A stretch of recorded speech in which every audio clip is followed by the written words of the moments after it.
Olá, amados, nós vamos hoje a mais um capítulo do nosso livro, A Isca de Satanás, e o capítulo de hoje é o 8. Tudo que pode ser abalado, será abalado. Agora, porém, ele promete dizendo, ainda uma vez por todas, farei abalar não só a terra, mas também o céu. Ora, esta palavra, ainda uma vez por todas, significa a remoção dessas coisas abaladas, como tinham sido feitas, para que as coisas que não são abaladas permaneçam. No capítulo anterior, vimos que a palavra revelada de Deus é o fundamento sobre a qual Jesus edifica a sua igreja. Observamos Simão Pedro permanecer firme quando os outros discípulos partiram escandalizados. Mesmo quando Jesus lhe deu a oportunidade de partir, Simão Pedro disse o que estava firmado em seu coração. Agora vamos observar outro teste para Simão Pedro, a noite que Jesus foi traído. Jesus estava sentado com seus 12 apóstolos, dando graças e servindo pão, quando fez uma declaração surpreendente. Todavia, a mão do traidor está comigo à mesa. Porque o Filho do Homem, na verdade, vai segundo o que está determinado. Mas ai daquele por intermédio de quem ele está sendo traído. Lucas capítulo 22, versículo de 21 a 22. Que pronunciamento! Hoje diríamos que com essas palavras Jesus soltou uma bomba. Embora Jesus soubesse desde o princípio que ele seria traído, aquela era a primeira vez que seus discípulos ouviram aquilo.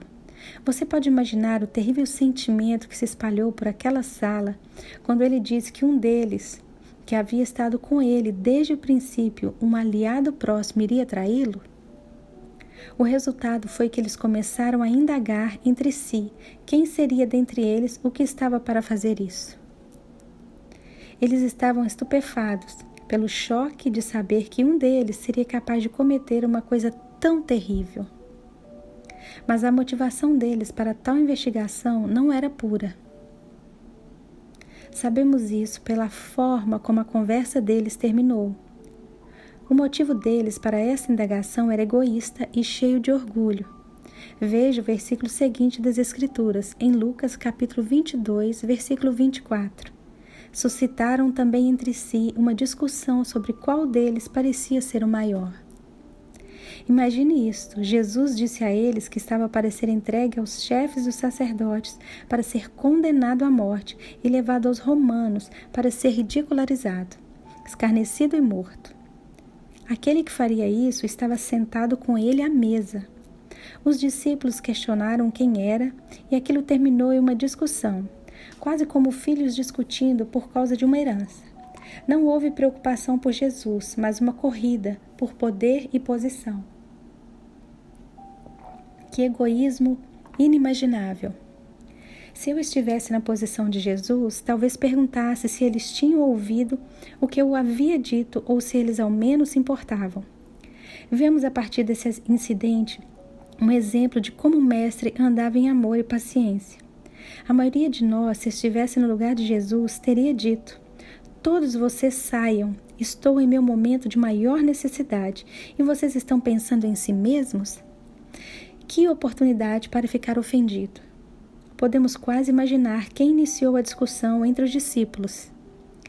Simão Pedro, uma vez que ele tinha a personalidade mais dominadora do grupo e geralmente era aquele que falava primeiro.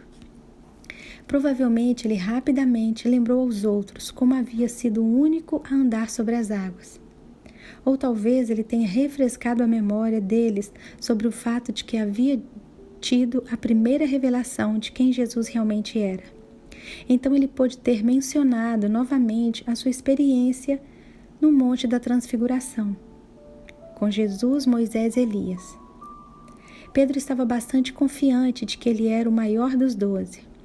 Mas essa confiança não estava enraizada no amor, mas ancorada no orgulho. Jesus olhou para todos eles e disse-lhes que eles estavam agindo como meros homens e não como filhos do reino. Os reis dos povos dominam sobre eles, e os que excedem autoridade são chamados benfeitores. Mas vós não sois assim, pelo contrário, o maior entre vós seja como o menor, e aquele que dirige seja como que serve. Pois qual é o maior?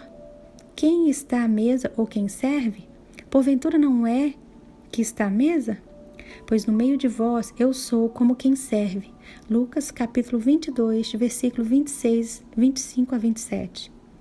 O propósito do peneiramento.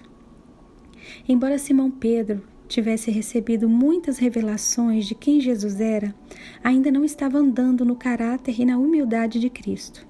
Ele estava edificando a sua vida e ministério sobre as vitórias passadas e o orgulho. Paulo nos advertiu em 1 Coríntios, capítulo 3, versículo 10, para tomarmos cuidado em como construirmos nosso fundamento em Cristo. Simão Pedro não estava construindo com os materiais necessários ao reino de Deus, mas com recursos tais como força de vontade e confiança em si mesmo. Embora não estivesse consciente disso, ele ainda estava aguardando a transformação do seu caráter. A sua referência vinha da soberba da vida. 1 João, capítulo 2, versículo 16. O orgulho jamais seria forte o suficiente para equipá-lo, para cumprir o seu destino em Cristo. Se não fosse retirado esse orgulho, acabaria por destruí-lo. Em Ezequiel, capítulo 28, versículo de 11 a 19, nós vemos que o orgulho foi a primeira falha de caráter encontrada em Lúcifer, o querubim ungido de Deus, e que causou a sua queda. Agora vejamos o que Jesus diz a Simão Pedro. Simão, Simão, eis que Satanás vos reclamou para vos peneirar como trigo. O orgulho abriu a porta para que o inimigo entrasse e peneirasse Simão Pedro. A palavra peneirar é tradução da palavra grega siniazo, que significa peneirar, sacudir em peneira, provar a fé de alguém por meio da agitação interior, até as margens da destruição. Ora, se Jesus tivesse a mentalidade que muitos na igreja possuem, ele teria dito: vamos orar, rapazes, e amarrar este ataque do diabo. Não vamos permitir que Satanás faça isso com nosso amado Simão. Mas, veja o que ele diz. Eu, porém, roguei por ti para que a tua fé não desvaleça. Tu, pois, quando te converteres, fortalece os teus irmãos. Lucas, capítulo 22, versículo 32. Jesus não orou para que Simão Pedro escapasse desse abalo intenso, que o levaria às margens da destruição. Ele orou para que a fé dele não fraquejasse no processo. Jesus sabia que dessa prova um novo caráter surgiria, o caráter que Simão Pedro precisava para cumprir seu destino e para fortalecer os seus irmãos. Satanás havia pedido permissão para abalar Simão Pedro de uma forma tão grave que ele perderia sua fé. A intenção do inimigo era destruir aquele homem de grande potencial, que havia recebido tantas revelações. Mas Deus tinha um propósito diferente com esse abalo. E como sempre, Deus está muito à frente do diabo, ele permitiu que o inimigo fizesse aquilo a fim de abalar tudo em Simão Pedro que precisava ser abalado. Deus mostrou à minha esposa Lissa 5 propósitos de ser sacudir alguma coisa. Primeiro, para levá-la para mais perto dos seus fundamentos. Segundo, para retirar o que está morto. Terceiro, para colher o que está maduro. Quarto, para despertar. Quinto, para unificar ou misturar de modo que não possa mais ser separado. Qualquer pensamento ou atitude do coração que esteja arraigado no egoísmo ou no orgulho será refinado. O resultado deste abalo tremendo foi que toda a confiança de Simão Pedro terminaria, e tudo o que restaria seria o firme fundamento de Deus. Ele seria despertado para a sua verdadeira condição, o que estava morto seria removido e os frutos maduros seriam colhidos, trazendo-o para mais perto do seu verdadeiro fundamento. Ele já não atuaria mais de forma independente, mas seria dependente do Senhor. Pedro orgulhosamente retrucou as palavras de Jesus: Senhor, estou pronto a ir contigo, tanto para a prisão como para a morte. Essa declaração não nasceu do espírito, mas da sua autoconfiança. Ele não conseguia ver o prenúncio deste abalo. Judas versus Simão. Alguns acham que Pedro era um tagarela covarde. Mas no jardim, quando a guarda do templo foi prender Jesus, Pedro desembainhou sua espada e golpeou o servo do sumo sacerdote, cortando fora a sua orelha direita. João capítulo 18, versículo 10. Poucos são os covardes que atacam quando os soldados inimigos estão em maior número. Portanto, ele era forte, mas a sua força estava na sua própria personalidade e não na humildade de Deus, pois o peneiramento ainda não havia começado. Então aconteceu exatamente como Jesus profetizou. O mesmo Simão Pedro, ousado e forte, pronto para morrer por Jesus, que brandiu a espada no jardim cheio de soldados, foi confrontado por uma pequena serva. Ele foi intimado por ela e negou até mesmo conhecer Jesus. Alguns pensam que são as grandes coisas que fazem os homens tropeçar. Em geral, são as coisas menores que nos abalam mais. Isto demonstra a futilidade da autoconfiança. Pedro negou Jesus mais 2 vezes. Imediatamente o galo cantou e ele saiu e chorou amargamente. Pedro foi abalado em toda a sua autoconfiança e achou que nunca mais poderia se levantar novamente. Tudo o que lhe restou, embora não tivesse consciência disso, foi o que lhe havia sido revelado pelo Espírito. Simão Pedro e Judas eram semelhantes de muitas maneiras, inclusive no fato de que ambos rejeitaram Jesus nos últimos dias cruciais de suas vidas. Mas havia uma diferença fundamental entre eles. Judas nunca havia desejado conhecer Jesus da maneira que Simão havia desejado. Judas não estava fundamentado em Cristo. Parecia que ele amava Jesus, já que havia deixado tudo para segui-lo. Havia viajado em sua companhia constante e havia até permanecido sob o calor da perseguição. Ele havia expulsado demônios, curado os enfermos e pregado o Evangelho. Lembre-se que Jesus enviou os 12 para pregar, curar e libertar, e não os 11. Mas os sacrifícios dele não tinham origem no amor por Jesus nem na revelação de quem ele era. Judas tinha sua própria agenda desde o princípio. Ele nunca se arrependeu dos seus motivos egoístas. O seu caráter foi revelado por declarações do tipo: "Que me quereis dar? E eu vô-lo entregarei." Mateus 26, versículo 14. Ele mentiu e bajulou para obter vantagem. Mateus 26, versículo 25. Ele tirava dinheiro do caixa do ministério de Jesus para o seu uso pessoal. João capítulo 12, versículo de 4 a 6.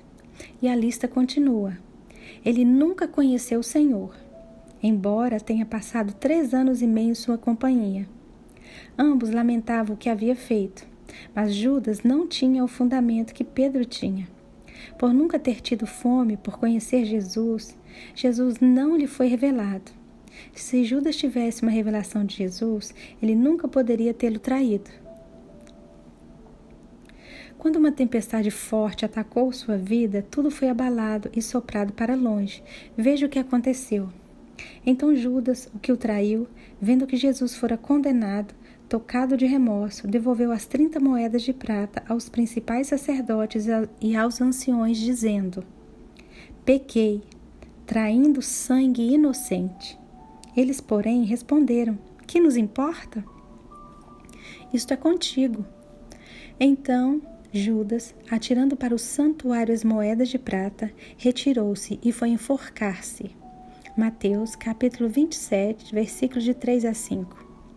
Ele estava cheio de remorso e sabia que havia pecado, mas ele não conhecia o Cristo.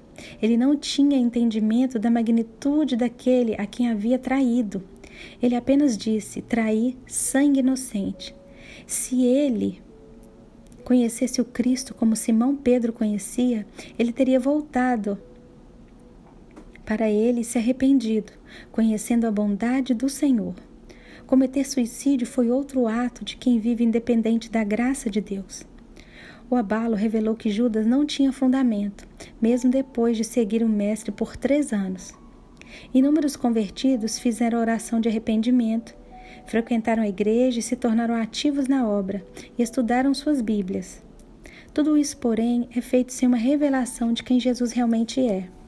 Embora eles o confessem com os lábios, quando uma decepção grave acontece, eles ficam ofendidos com Deus e não querem ter mais nada a ver com Ele. Deus nunca fez nada para mim, ouvi-os dizer. Tentei o cristianismo, mas a minha vida só se tornou mais infeliz. Ou orei e pedi a Deus que fizesse isto, mas Ele não fez. Eles nunca entregaram suas vidas a Jesus, apenas tentaram se alinhar a Ele em busca de benefício próprio. Eles o serviram pelo que Ele podia lhes dar. Eles se escandalizaram com facilidade. Eis a descrição que Jesus fez deles. São as pessoas que, ao ouvirem a palavra, logo a receberam com alegria. Entretanto, visto que não têm raízes em si mesmas, são de pouca perseverança. Ao surgir alguma tribulação ou perseguição, por causa da palavra, rapidamente sucumbem. Marcos, capítulo 4, versículo de 16 a 17. Observe que ele disse que eles sucumbiram, se ofenderam, porque não tinham fundamento. Em que devemos estar arraigados? Encontramos a resposta em Efésios, no capítulo 3, versículo 16 a 18. Devemos estar arraigados e alicerçados em amor. Nosso amor por Deus é o nosso fundamento. Jesus disse: ninguém tem maior amor do que este, de dar a alguém a própria vida em favor dos seus amigos. João capítulo 15, versículo 13. Não podemos entregar as nossas vidas a alguém em quem não o confiamos. Não podemos entregar as nossas vidas a Deus se não o conhecermos o bastante para confiar nele. Precisamos conhecer e entender a natureza e o caráter de Deus. Precisamos ter a certeza de que Ele nunca faria nada para nos prejudicar. Ele sempre procura aquilo que sabe que é para o nosso bem. O que pode parecer uma decepção para nós, sempre cooperará para o nosso bem, se não perdemos a fé. Deus é amor, não há egoísmo ou mal nele. É Satanás quem deseja nos destruir. Em geral, vemos situações em nossas vidas através de óculos de curto alcance. E isso distorce a imagem real. Deus olha o aspecto eterno daquilo que nos acontece. Se olharmos as situações somente a partir do nosso ponto de vista limitado, duas coisas podem acontecer. Primeiramente, em meio ao processo de purificação de Deus, ainda seremos uma presa fácil para a ofensa, quer seja nos ofendendo com Deus ou com algum de seus servos. Em segundo lugar, podemos ser facilmente enganados pelo inimigo. Satanás usará algo que parece certo no momento, mas o seu plano final é usar isso para sua destruição ou morte. Quando estamos firmados na confiança em Deus, não somos afastados dos cuidados do Pai. Não sucumbiremos à tentação de cuidar de nós mesmos, dependendo do caráter de Deus. Uma das estratégias do inimigo para tentar nos afastar da confiança em Deus é perverter a nossa percepção do seu caráter. Ele fez isso no jardim com Eva ao perguntar a ela: é assim que Deus disse? Não comereis de todas as árvores do jardim? Gênesis 3:1. Ele torceu a ordem de Deus a fim de atacar e distorcer o seu caráter. Deus havia dito: de toda a árvore do jardim comerás livremente, mas da árvore do conhecimento do bem e do mal não comerás, porque no dia em que dela comeres, certamente morrerás. Gênesis 2, versículo 16 a 17. Na essência, a serpente estava dizendo a Eva: Deus está retendo tudo o que é bom de vocês. Mas a ênfase de Deus foi: comerás livremente, mas Deus havia dado à humanidade todo o jardim para desfrutar e todos os frutos para comer, exceto um. A serpente estava torcendo o modo como a mulher via Deus, dizendo: Deus realmente não se importa com vocês. Qual é a boa coisa que Ele está impedindo que vocês tenham? Ele não deve amar vocês como vocês pensam. Ele não deve ser um bom Deus. Ela foi enganada e acreditou em uma mentira sobre o caráter de Deus. Então o desejo de pecar surgiu, porque a palavra de Deus já não era vida, mas lei. E a força do pecado é a lei. 1 Coríntios capítulo 15, versículo 56. O inimigo ainda opera desta forma hoje. Ele perverte o caráter de Deus aos olhos de seus filhos. Todos nós tivemos autoridades sobre nós como pais, professores, patrões ou governantes que foram egoístas e que não tinham amor. Por serem figuras de autoridade, é fácil projetar a natureza delas no caráter de Deus, uma vez que Ele é a autoridade suprema. O inimigo distorceu com maestria o caráter do Pai, pervertendo a nossa visão dos nossos pais terrenos. Deus diz que antes da volta de Jesus, o coração dos pais será convertido aos filhos. O seu caráter ou natureza será visto nos seus líderes e isto será um catalisador para a cura.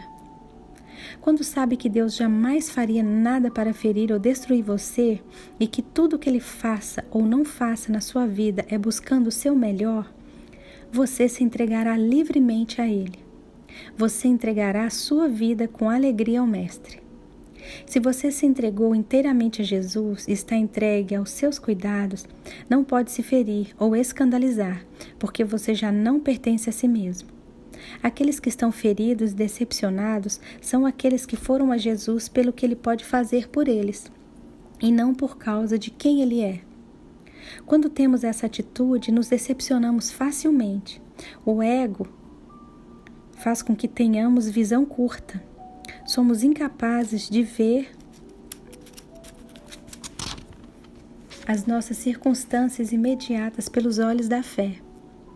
Mas quando as nossas vidas estão verdadeiramente em Jesus, conhecemos o seu caráter e compartilhamos da sua alegria. Não podemos ser abalados, nem naufragar.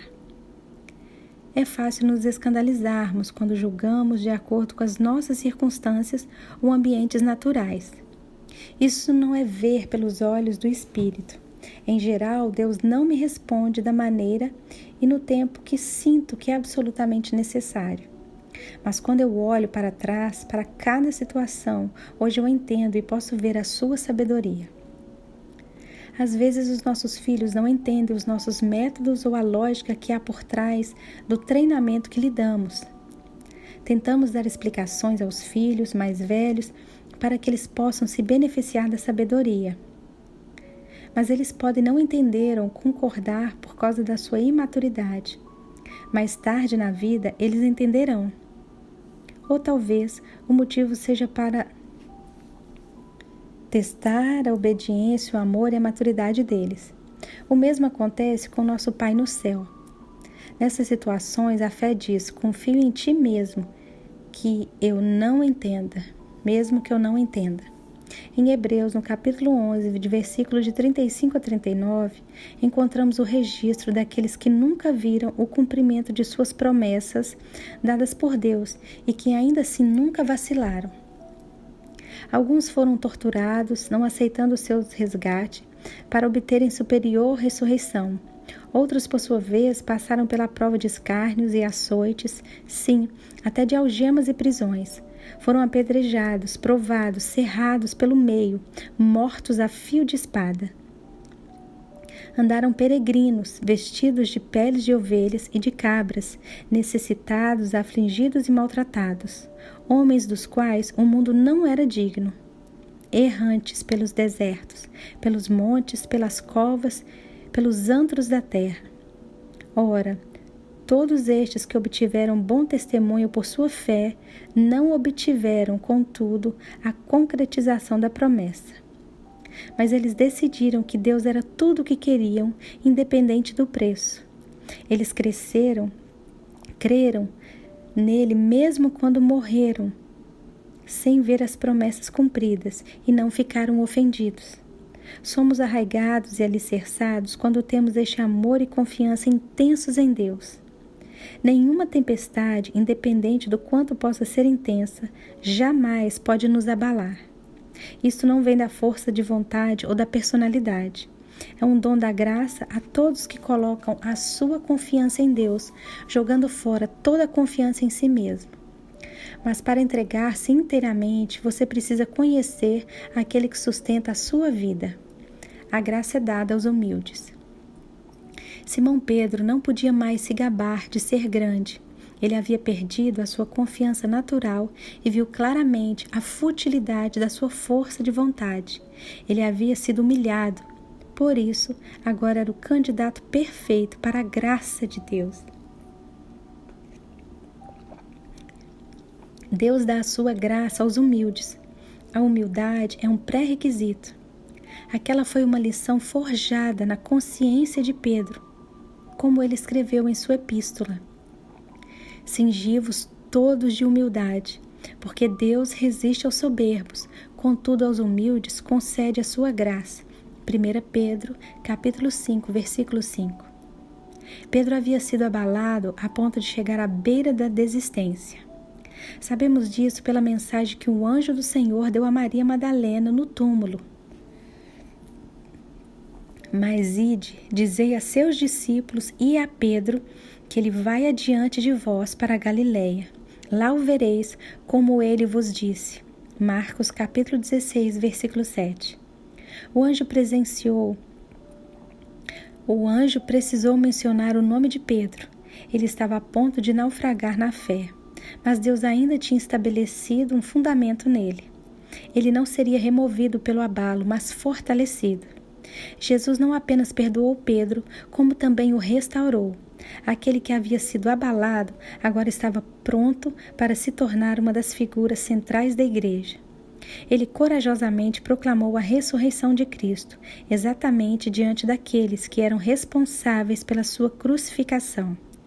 Ele enfrentou o conselho, não uma serva, com grande autoridade e ousadia ao comparecer perante eles. A história relata que Pedro foi crucificado de cabeça para baixo, depois de muitos anos de fiel serviço. Ele insistiu que não era digno de morrer do mesmo modo que o seu Senhor havia morrido. Então eles penduraram de cabeça para baixo. Ele já não tinha mais medo. Ele era uma pedra construída sobre o fundamento sólido da rocha. As provações dessa vida trarão à luz o que está em seu coração. Quer você esteja ofendido com Deus ou com o outro, os testes fazem parte e fazem com que você fique amargo com Deus e com seus irmãos, ou então que você se torne mais forte. Se você passar no teste, suas raízes se aprofundarão mais ainda, estabilizando você e o seu futuro. Se você fracassar, ficará ofendido, o que pode levá-lo a ser contaminado pela amargura. Senhor, eu te servi, então por quê? Quando eu era pastor, um impetuoso jovem de 14 anos, que era muito respeitado por seus amigos e líderes, estava no grupo de jovens. Ele era um bom aluno e um atleta de talento. Zeloso pelas coisas de Deus, o jovem servia fielmente e era voluntário para todos os projetos. Ele fez uma viagem missionária conosco, testemunhando a quase todos que encontrava. A certa altura de sua vida, ele passava 4 horas diárias em oração. Ele ouvia muitas coisas do Senhor e as compartilhava com os irmãos. O que ele compartilhava era sempre uma bênção. Ele reconhecia o seu chamado para o ministério e queria ser pastor antes dos 20 anos. Ele parecia ser uma rocha inabalável. Eu amava aquele jovem, reconhecia o chamado de Deus para a sua vida e investia meu tempo nele. Eu só tinha uma preocupação. Ele parecia ter confiança demais em si mesmo. Eu queria dizer algo a ele, mas não tinha liberdade para fazer isso. Eu sabia que uma mudança aconteceria. Ele passou por algumas tempestades difíceis, mas ainda assim permaneceu firme. Às vezes eu questionava o meu discernimento enquanto o via passar por graves provações. Alguns anos se passaram, ele se mudou. Eu comecei a viajar em tempo integral, mas mantinha contato com ele. Sabia que passaria por um processo de quebrantamento. Isso precisaria acontecer e, embora não tivesse ideia de como seria, percebi que era necessário para que ele cumprisse o seu destino. Seria um processo semelhante ao peneiramento que aconteceu com Simão Pedro. Quando esse jovem tinha 18 anos, seu pai contraiu um câncer incurável. Ele e sua mãe jejuaram e oraram, crendo que seu pai seria curado.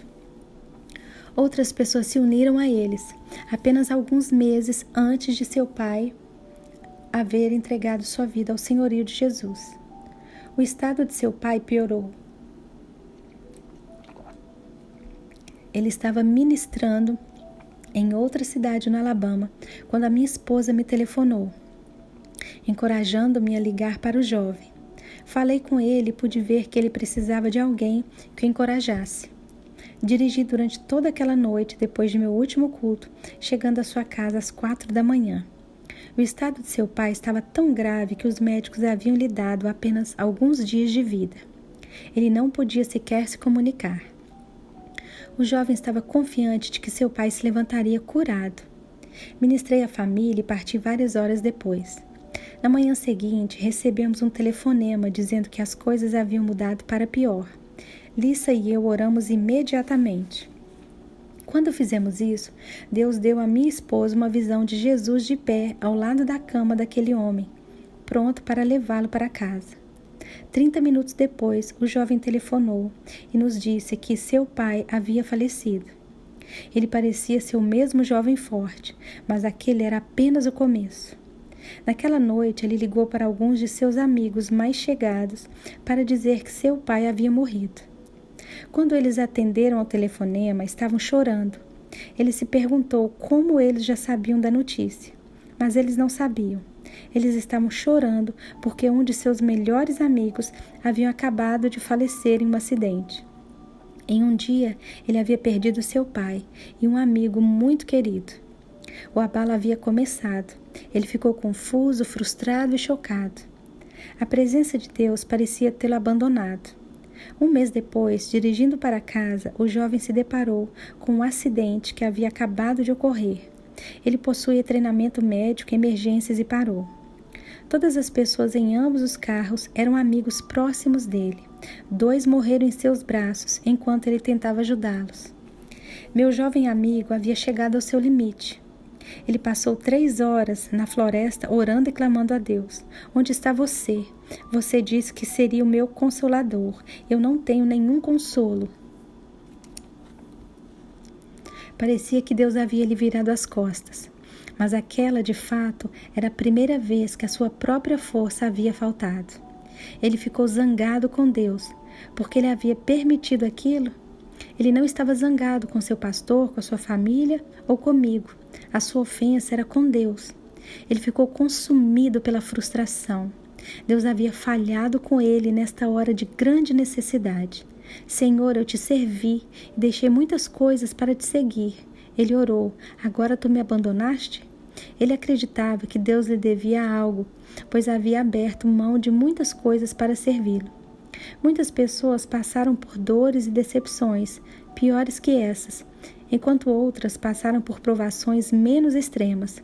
Muitas ficaram ofendidas com o Senhor, e elas acreditam que ele deveria levar em consideração tudo o que fizeram por ele.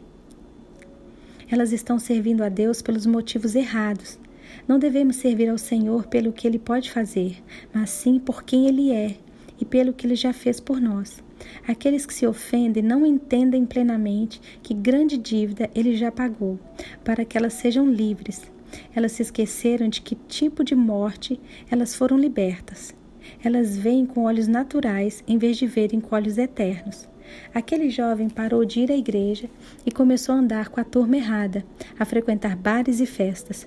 Em sua frustração, ele não queria ter nada a ver com as coisas do Senhor. Ele queria evitar qualquer contato com Deus. Ele não conseguiu manter esse estilo de vida por mais de 2 semanas, pois o seu coração estava profundamente convencido do pecado. Mas ele ainda se recusou a se aproximar do Senhor por 6 meses. Até então, os céus pareciam ser de bronze. A presença do Senhor parecia não estar em nenhum lugar onde pudesse ser encontrada. Mais de 1 ano se passou. Através de vários incidentes, ele viu que Deus ainda estava em operação na sua vida, e ele se aproximou de Deus. Mas agora, de maneira diferente, ele veio em humildade.